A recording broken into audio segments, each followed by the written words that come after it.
Good morning everyone. आज है next day नहीं, next to next day Portugal में, सेकंड डे मेरा पोर्टुगल में, लिस्बन में। और कल मैं बिल्कुल भी शूट नहीं कर पाया बिकॉज मेरा कैमरे की बैटरी खलास हो गई थी बिल्कुल ही, एंड कोई चांस ही नहीं था उसे रिपेयर कर पाने का। तो अभी फ़िलहाल मैंने फिक्स किया अपना कैमरा कल, एंड फाइनली आज मैं दोबारा से कैमरे से रिकॉर्ड कर पा रहा हूँ एंड आपको दिखाऊंगा डेफिनेटली लिस्बन।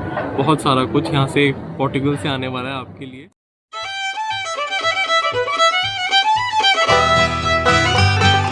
मतलब इन शॉर्ट बोला जाए तो लोग अपनी लाइफ को पूरी तरीके से एंजॉय करने में विश्वास करते हैं। बिजनेस, काम धंधा, पैसा तो हो ही जाएगा, उसकी चिंता नहीं है लोगों को।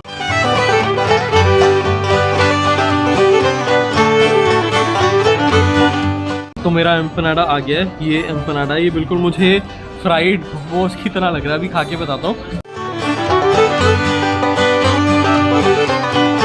राइट नाउ मैं हूँ एलेक्स फैक्ट्री नाम के एक एरिया में लिस्बन के, जो कि बहुत ही हिपी एरिया। ये एक्चुअली एक टाइम फैक्ट्री एरिया हुआ करता था, बट ऑफ कोर्स अब ये सिटी का पार्ट है तो यहाँ पे फैक्ट्रीज ऑपरेट नहीं कर सकती हैं, तो सारी फैक्ट्री सबर्ब में मूव कर गई हैं। और ये एरिया जो था वहाँ पर फैक्ट्रीज को या तो हॉस्टल्स में या होटल्स में या कैफ़ेज़ में या आर्ट हाउसेज में कन्वर्ट कर दिया गया। मैं आपको दिखाऊंगा एक शॉर्ट टूर इस एरिया का। बहुत ही ब्यूटीफुल एरिया है, कैफ़ेज़ एंड इतना सारा क्राउड है, local Portuguese as well as tourist and bars हैं, म्यूज़िक है, live music all the time and looks beautiful, even more beautiful in the evening and late at night. तो वो मैं आपको ज़रूर दिखाऊंगा, बट उससे पहले मैं आपको पोर्टुगल के बारे में और लिस्बन के बारे में थोड़ी सी जानकारी दे देता हूँ। Portugal almost western most country है कॉन्टिनेंटल यूरोप के अंदर, और जो एरिया है उसको आइबेरियन पेनिनसुला बोला जाता है। स्पेन और पोर्टुगल दोनों कंबाइन करके उनका जो सदर्न पार्ट है वो आइबेरियन पेनिनसुला कहलाता है।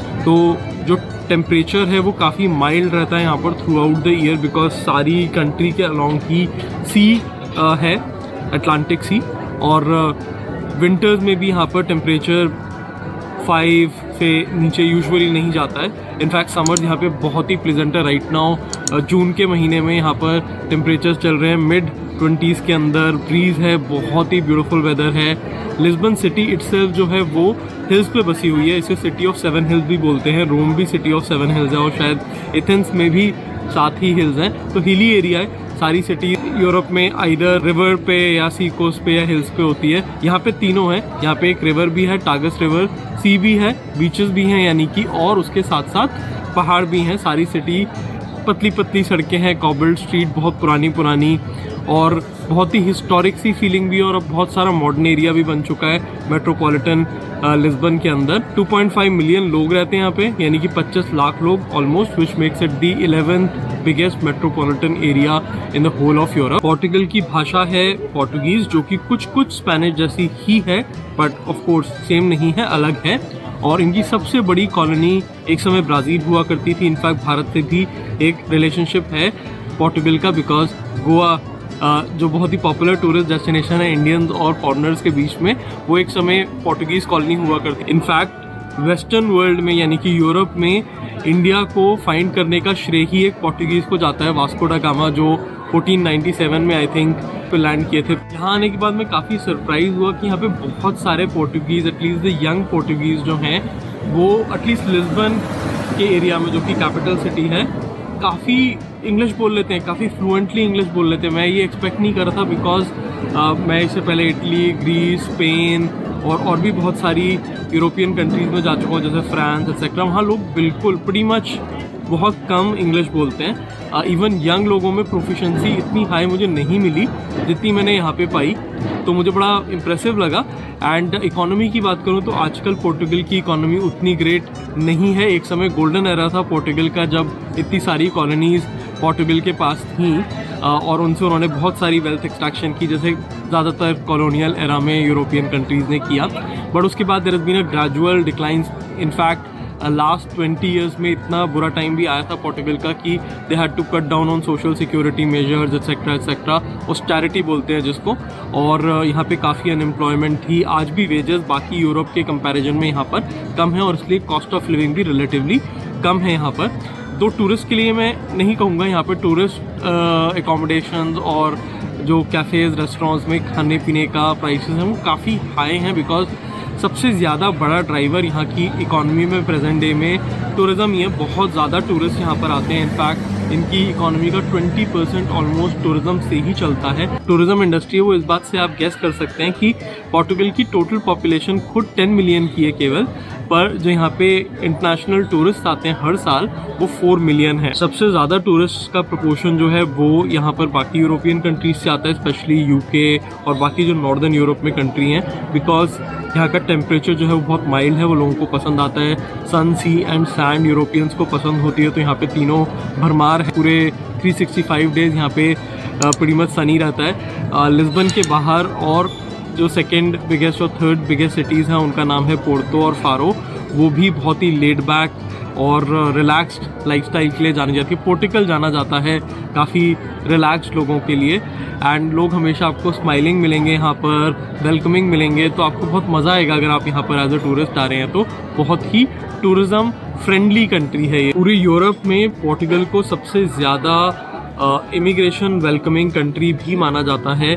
बहुत ज़्यादा इमिग्रेशन यहाँ पर होता है एशियन कंट्रीज से, साउथ अमेरिकन कंट्रीज से, बिकॉज जो लॉज हैं वो रिलेटिवली इस तरीके से हैं कि वो माइल्डर हैं टुवर्ड्स इमिग्रेशन। मतलब अगर आप यहाँ पर आ रहे हैं, कुछ लोग इलीगली भी आते हैं कॉन्टिनेंटल यूरोप में और फिर ट्रांजिट करते हुए पोर्टुगल पहुँच जाते हैं, बिकॉज यहाँ पे जो पेपर वर्क है उनके लिए ईजी हो जाता है, उन्हें लीगल स्टेटस ईजिली मिल जाता है ताकि वो यहाँ पे काम कर सकें और रह सकें और फाइनली एक अपने लिए नई लाइफ यहाँ पे क्रिएट कर सकें। तो यहाँ पे बहुत ज़्यादा लोग आपको साउथ अमेरिका से मिल जाएंगे, आपको यहाँ पर एशिया से बहुत लोग मिल जाएंगे, बहुत सारे तरह के खाने उनके साथ आते हैं। तो आपको ब्राज़ीलियन कुजीन यहाँ पे ट्राई करने का मौका मिल सकता है। यहाँ पे आपको प्रीटी मच हर एशियन कंट्री की कुजीन ट्राई करने का मौका मिल सकता है, एंड जो टूरिस्ट आते हैं वो डेफिनेटली यहाँ पर ये कुलिनरी एक्सपीरियंस एंजॉय करते हैं, तो उन्हें बहुत अच्छा लगता है। पोर्टुगल की शुरुआत एज अ कंट्री करीब 966 में हुई थी, यानी कि आज से करीब मान लीजिए 1000 साल पहले। तो बहुत ज़्यादा पुरानी हिस्ट्री नहीं है, और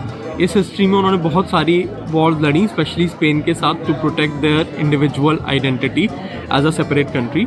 और बाद में इनका एक गोल्डन एरा आया 14 से 16 सेंचुरी, जहाँ पर क्योंकि एक ये मैरीटाइम एम्पायर रहा है हमेशा से, इतना सारा सी यहाँ पर लगता है, तो जो सी एक्सप्लोरेशन है वो एक इम्पॉर्टेंट पार्ट था। फिशरी बहुत इम्पॉर्टेंट पार्ट रही है इकोनॉमी की। यहाँ पे खाने में भी आपको काफ़ी कुछ सी फूड मिल जाएगा। जो डिस्कवरी इन्होंने करी डिफरेंट लैंड्स की, चाहे वो साउथ अमेरिका में हो चाहे एशिया में हो, उससे उनकी इकोनॉमिक पावर में बढ़ोतरी हुई।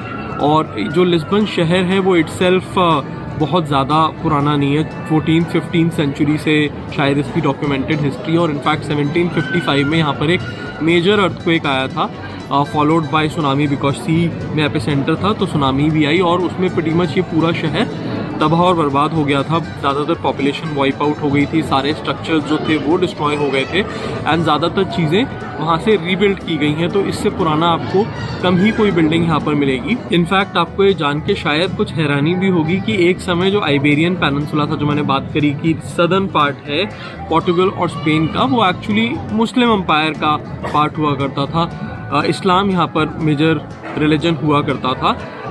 रशीदून कैलिफेट बोलते थे शायद उस एरा को। तो तब यहाँ पर आपको स्पेन में तो आज भी इन्फ्लुएंसेस मिल जाएंगे इस्लामिक आर्किटेक्चर के, पर पोर्टुगल में वो pretty much because of the earthquake and fires वगैरह वो सब कुछ प्रीटी मच ख़त्म हो गया। फिर बाद में यहाँ पे क्रिश्चियनिटी अडॉप्ट कर ली गई, जो बहुत ही ज़्यादा अनएक्सेप्टिंग थी और रिलीजन्स के प्रति, जैसे जुदाइज़म हो गया या इस्लाम हो गया, तो वो सब कुछ यहाँ पे ख़त्म हो गया। बट आपको स्पेन में अभी भी सदर्न स्पेन में वो इन्फ्लुएंसेस मिल सकते हैं। आज भी यहाँ पर घरों में बहुत ज़्यादा टाइल्स का यूज़ किया जाता है। बाहर कलरफुल मोज़ियाक टाइल्स बोलते हैं उन्हें, वो लगाए जाते हैं ताकि हीट को वो रिफ्लेक्ट कर पाएँ, घर ठंडा रह सके, क्योंकि यहाँ पर समर्स में टेम्परेचर 40 डिग्री तक भी पहुँच जाता है। पर वो जो टाइल्स का कल्चर है वो एक्चुअली इस्लामिक इन्फ्लुएंस से ही यहाँ पर आया है। इस्लामिक एम्पायर जो थी वहाँ ट्रेडिशन रहा है सिरामिक्स का, तो वहाँ से ही वो पोर्टुगीज़ कल्चर में आ गया। रिलीजन की बात करूँ तो यहाँ पे मेजॉरिटी रिलीजन जो है वो कैथोलिक क्रिश्चियनिटी है, और यहाँ पर आपको बहुत पास हर से स्पेशली ओल्ड टाउन में 300, 400, 500 मीटर में कोई ना कोई चर्च ज़रूर मिल जाएगा, छोटा या बड़ा। और यहाँ पर चर्चेस भी बड़े डिफरेंट हैं लैंग्वेज की तरह ही। यहाँ पर जो पोर्टुगीज़ आर्किटेक्चर है वो मुझे काफ़ी सिंपल लगा एज़ कम्पेयर टू ज़्यादातर यूरोपियन कंट्रीज़ और जो मैंने देखा उसके कंपैरिजन में। जैसे आपने अगर गोवा आप गए हो तो आपको अगर आपको वहाँ का आर्किटेक्चर याद है उनके चर्चेज़ का तो बहुत ही सिमिलर है ऑफ कोर्स, बिकॉज पोर्टुगल से ही वो इन्फ्लुएंस गोवा में गया। तो जो चर्चेज़ होते हैं पोर्टुगीज़ चर्चेज़ वो बहुत ज़्यादा ऑर्नेटेड, बहुत ज़्यादा डेकोरेटेड नहीं होते हैं, सिंपल पेस्टल कलर्स होते हैं, वाइट्स मोस्टली, एंड वो वाइट वॉश्ड होते हैं, नॉट लाइक मार्बल एटसेट्रा की बहुत ज़्यादा एम्बेलिशमेंट्स की गई हो। तो वो बहुत ही पिक्यूलियर चीज़ है चर्चेस के बारे में यहाँ पर। और आर्किटेक्चर और भाषा की तरह यहाँ का खाना भी काफ़ी यूनिक है। यहाँ पे जो सबसे पॉपुलर फूड आइटम आपको मिलेंगे वो हैं पेस्टल डी नाटा। अगर आप यहाँ पर आ रहे हैं वो ज़रूर ट्राई कीजिएगा। वो एग कस्टर्ड टार्ट की तरह है, अगर आप समझते हैं, मैं पिक्चर्स तो ज़रूर डाल ही दूंगा, आप रिलेट कर पाएंगे, बट ऑफ कोर्स खाने के बारे में जब तक आप ट्राई नहीं करेंगे आपको कुछ नहीं पता चलेगा। तो पेस्टल डी नाटा है जो सबसे पॉपुलर कह लीजिए स्नैक की तरह है, स्पेशली जब से यहाँ पे टूरिज़्म इतना फ्लरिश किया तो लोग बहुत पसंद करते हैं। जो लोग टूरिस्ट आते हैं यहाँ पर तो हर जगह आपको पेस्टल डी नाटा 1 यूरो, 1.5 यूरो, 2 यूरो में मिल जाएगा एक पीस, एंड वो ट्राई करेंगे, वो रियली हेवनली टेस्ट है उसका। एक और बहुत फेमस डिश है अरोज दे पातो, जो कि बेसिकली डक राइस है, डक के मीट का राइस, और वो बहुत ही पॉपुलर है बिकॉज वो स्पाइसी, आइबेरियन पेनिनसुला में जो खाना है वो थोड़ा सा spicy, again may be because of the Arabic influences, Arab world में स्पाइसेस काफ़ी यूज़ की जाती हैं, तो प्रोबेबली वहाँ से आया, तो वो स्पाइसी डक राइस है ऐसे आप कह सकते हैं। प्लस यहाँ पर बहुत स्ट्रॉन्ग कल्चर है बारबेक्यू का, और क्योंकि सी के करीब है, मैं बता चुका हूँ sea food is a important popular part of the culture and cuisine. तो सर्डाइंस जो एक पर्टिकुलर टाइप की फिशेस हैं उनको ग्रिल करके, ग्रिल्ड सैरडाइन से बनने वाले फूड आइटम्स वो बहुत पॉपुलर है। ग्रिल्ड सैरडाइन यहाँ पे बहुत ज़्यादा फ्रीक्वेंटली आप देखेंगे लोगों को सर्व करते हुए, खाते हुए, तो वो एक पॉपुलर आइटम है। सिमिलरली सी फूड से बनने वाला राइस, अरोज दे मारिनो आई थिंक बोलते हैं उसको, वो भी बहुत पॉपुलर है। बाकी यूरोप की तरह यहाँ पर भी इनके अपने यूनिक चीज़ेस होते हैं, और चीज़ की बहुत सारी desserts as well as main course में उसको सर्व बहुत ज़्यादा किया जाता है। प्लस ऑफ कोर्स बिकॉज इतने टूरिस्ट आते हैं तो इतना ज़्यादा आपको फॉरेन कुजीन भी मिल जाती हैं। Italian cuisine pretty much Europe में हर जगह पे है, तो पिज़्ज़ा, पास्ता, ये सब तो आपको मिलेगा ही मिलेगा। और पोर्टुगीज़ भी काफ़ी इंजॉय करते हैं और उसको भी अपने स्टाइल में बनाते हैं। उसके अलावा यहाँ पे एक स्ट्रीट फूड बहुत पॉपुलर है जिसे बोलते हैं बिफाना।